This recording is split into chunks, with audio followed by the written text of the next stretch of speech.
Assalamualaikum warahmatullahi wabarakatuh. Perkenalkan, nama saya Mela Desri dengan NIM 24011130019.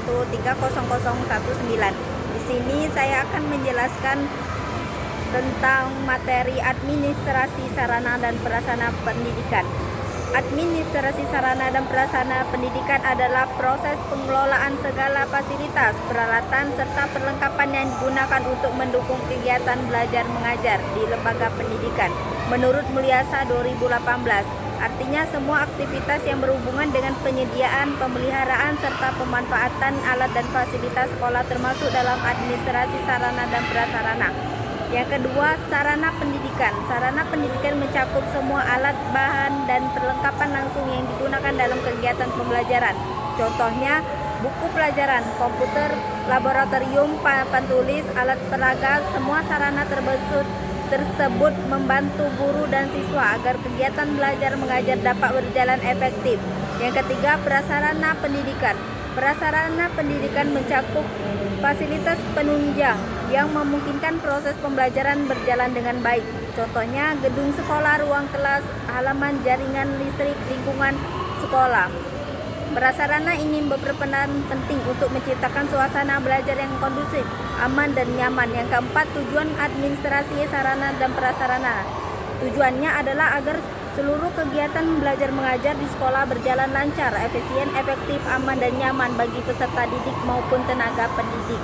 Menurut Mulyasa 2018, Sagala 2020, Suryo Subroto 2009. Fungsi administrasi sarana dan prasarana. Administrasi sarana dan prasarana pendidikan memiliki 5 fungsi utama yang paling berkaitan, yaitu perencanaan kebutuhan, pengertiannya proses untuk mengidentifikasi dan menentukan jenis serta jumlah sarana dan prasarana yang dibutuhkan oleh lembaga pendidikan. Tujuannya agar pengadaan barang dan fasilitas dilakukan sesuai kebutuhan nyata di lapangan, tidak berlebihan dan tidak kurang. Contoh, sekolah merencanakan pembelian alat laboratorium kimia baru agar kegiatan praktikum siswa lebih optimal. Yang kedua, pengadaan, yang pengertiannya proses memperoleh sarana dan prasarana yang telah direncanakan sebelumnya, bisa melalui pembelian, hibah atau bantuan dari pemerintah maupun pihak lain. Tujuannya memastikan sekolah memiliki sarana yang memadai untuk menunjang kegiatan pembelajaran. Contoh, pengadaan meja dan kursi baru untuk ruang kelas yang menampung siswa baru. Yang ketiga, pendistribusian dan penggunaan. Pengertiannya proses menyalurkan sarana dan prasarana kepada pengguna, guru, siswa, laboratorium, dan lain-lain, serta memastikan penggunaannya sesuai fungsi. Tujuannya agar setiap fasilitas digunakan dengan tepat dan tidak disalahgunakan. Contohnya, pembagian alat peraga ke setiap ruang kelas sesuai jadwal pelajaran masing-masing. Yang keempat, pemeliharaan dan inventarisasi. Pengertiannya proses merawat, memelihara, dan mencatat seluruh barang agar tetap dalam kondisi baik serta mudah dilacak menurut Hasibuan 2019. Tujuannya menjaga umur pakai barang agar tidak cepat rusak serta mempermudah pengawasan aset sekolah. Contoh, pemeriksaan berkala komputer laboratorium dan pencatatan dalam buku inventaris sekolah. Yang kelima, penghapusan dan penggantian. Pengertiannya proses menghapus barang-barang yang sudah rusak, tidak layak pakai, atau tidak dibutuhkan lagi, kemudian menggantinya dengan barang baru yang berfungsi lebih baik.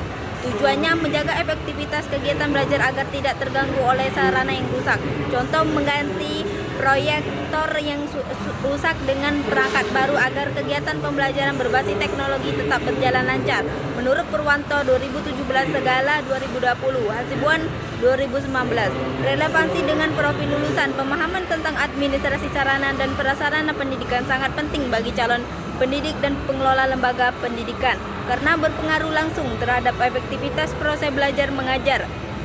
Relevansinya antara lain, yang pertama, membekali kemampuan mengatur dan memelihara fasilitas belajar. Lulusan dibekali kemampuan dalam mengelola sarana dan prasarana agar kegiatan belajar berjalan tertib, efisien, dan berkesinambungan. Yang kedua, menumbuhkan sikap tanggung jawab terhadap aset pendidikan. Calon pendidik didorong untuk memiliki rasa tanggung jawab terhadap penggunaan dan pemeliharaan fasilitas belajar di lembaga pendidikan. Yang ketiga, menyiapkan kemampuan mengelola sarana di lembaga privat. Lulusan dipersiapkan agar mampu mengatur sarana belajar di lembaga non-formal seperti bimbingan belajar, yaitu bimbel atau kursus, di mana pengelolaan ruang belajar dan alat menjadi kunci keberhasilan. Yang keempat, membentuk karakter peduli terhadap lingkungan belajar. Lulusan diharapkan memiliki karakter peduli, disiplin, dan bertanggung jawab dalam menciptakan lingkungan belajar yang aman, bersih, nyaman, dan kondusif. Uraian fungsi-fungsi utama administrasi sarana dan prasarana pendidikan. Administrasi sarana dan prasarana pendidikan berperan penting dalam menciptakan lingkungan belajar yang efektif, efisien, aman, dan nyaman. Berikut fungsi-fungsi utamanya beserta penerapannya dalam lembaga pendidikan formal dan non-formal. Yang pertama itu perencanaan kebutuhan. Perencanaan kebutuhan adalah proses awal untuk mengidentifikasi, menilai, dan menentukan jenis serta jumlah sarana dan prasarana yang dibutuhkan dalam kegiatan pembelajaran. Perencanaan ini melibatkan guru, kepala sekolah, dan tenaga administrasi agar pengadaan barang sesuai dengan kebutuhan nyata di lapangan. Tujuannya menjamin kesesuaian antara sarana yang dibeli dengan kebutuhan pendidikan. Yang kedua, menghindari pemborosan anggaran dan duplikasi alat. Yang contoh penerapannya, sekolah atau madrasah, kepala sekolah bersama guru IPA merencanakan pembelian mikroskop baru untuk menunjang kegiatan praktikum biologi. Pada lembaga privat, pengelola bimbel merencanakan pengadaan papan tulis interaktif untuk memudahkan penyampaian materi matematika. Yang kedua, pengadaan. Pengadaan adalah proses memperoleh sarana dan prasarana yang telah direncanakan sebelumnya, baik melalui pembelian, hibah, atau bantuan dari pemerintah maupun pihak swasta. Tujuannya memenuhi kebutuhan fasilitas belajar secara tepat waktu dan sesuai standar. Yang kedua, menjamin mutu sarana pembelajar agar kegiatan belajar lebih berkualitas. Contoh penerapannya di sekolah atau madrasah, pengadaan kursi dan meja baru bagi siswa kelas baru dari dana BOS. Pada lembaga privat, pembelian komputer baru untuk kelas kursus komputer dasar. Yang ketiga, pendistribusian dan penggunaan. Setelah sarana diperoleh, tahap berikutnya adalah menyalurkan atau mendistribusikan ke pihak berguna, yaitu guru, siswa, laboratorium, ruang kelas, dan memastikan pemakaiannya sesuai fungsi. Tujuannya agar setiap alat dan fasilitas digunakan sesuai keperluannya. Selanjutnya, menjamin pemerataan penggunaan antar unit kegiatan belajar. Contoh penerapan sekolah atau madrasah, pembelian alat peraga IPA ke setiap ruang kelas sesuai jadwal pelajaran. Pada lembaga privat, menyediakan proyektor dan papan tulis di setiap ruang bimbel sesuai jadwal pengajaran tutor. Yang keempat, pemeliharaan dan inventarisasi. Pemeliharaan adalah kegiatan menjaga dan merawat seluruh sarana agar tetap dalam kondisi baik dan siap digunakan kapan saja. Sedangkan inventarisasi adalah pencatatan semua barang dalam daftar inventaris agar mudah dilacak, diawasi, dan dikontrol. Tujuannya memperpanjang usia pakai barang, menjamin keteraturan keamanan aset lembaga pendidikan. Contoh penerapannya di sekolah atau madrasah, mengecek secara berkala kondisi komputer di laboratorium dan mencatatnya dalam buku inventaris. Pada lembaga pendidikan, melakukan pembersihan rutin dan servis berkala pada alat presentasi dan pendingin ruangan, yaitu AC, agar kegiatan kursus tetap nyaman. Yang kelima, penghapusan dan penggantian. Penghapusan dilakukan untuk mengeluarkan barang-barang yang sudah rusak, tidak layak pakai, atau sudah tidak efektif. Setelah itu, barang tersebut diganti dengan yang baru agar kegiatan pembelajaran tetap berjalan lancar. Tujuannya mengurangi beban penyimpanan barang yang tidak terpakai, menjamin efektivitas dan efisiensi kegiatan belajar. Contoh penerapan sekolah atau madrasah, mengganti proyektor yang sudah rusak dengan perangkat baru agar pembelajaran berbasis multimedia tetap berjalan. Pada lembaga privat, mengganti kursi kursus yang rusak agar peserta merasa nyaman dan aman selama belajar.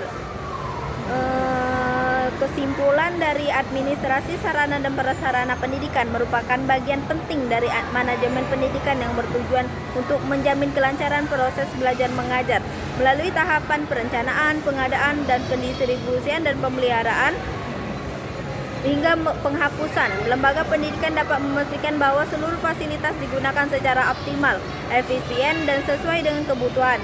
Fungsi-fungsi administrasi ini tidak hanya berlaku di sekolah dan madrasah, tetapi juga di lembaga pendidikan non-formal seperti bimbingan belajar, kursus, atau pelatihan, karena sarana yang baik akan menunjang mutu proses pembelajaran dan hasil belajar peserta didik. Refleksi singkat. Pemahaman terhadap administrasi sarana dan prasarana pendidikan membentuk karakter pendidik yang tertib, bertanggung jawab, dan peduli terhadap lingkungan belajar. Dengan memahami pentingnya pengelolaan fasilitas pendidikan, calon pendidik dan pengelola lembaga dapat mengatur ruang belajar dengan efektif, memanfaatkan sarana secara efisien dan tepat guna, menumbuhkan kesadaran untuk menjaga kebersihan, keamanan, serta kenyamanan lingkungan belajar. Akhirnya, pemahaman ini bukan hanya meningkatkan kualitas pembelajaran, tetapi juga menanamkan nilai profesionalisme dan tanggung jawab sosial bagi setiap tenaga pendidik dan pengelola lembaga pendidikan. Baiklah, itu saja yang dapat saya sampaikan. Apabila ada kesalahan, saya minta maaf. Kepada Allah saya mohon ampun. Saya akhiri. Wassalamualaikum warahmatullahi wabarakatuh.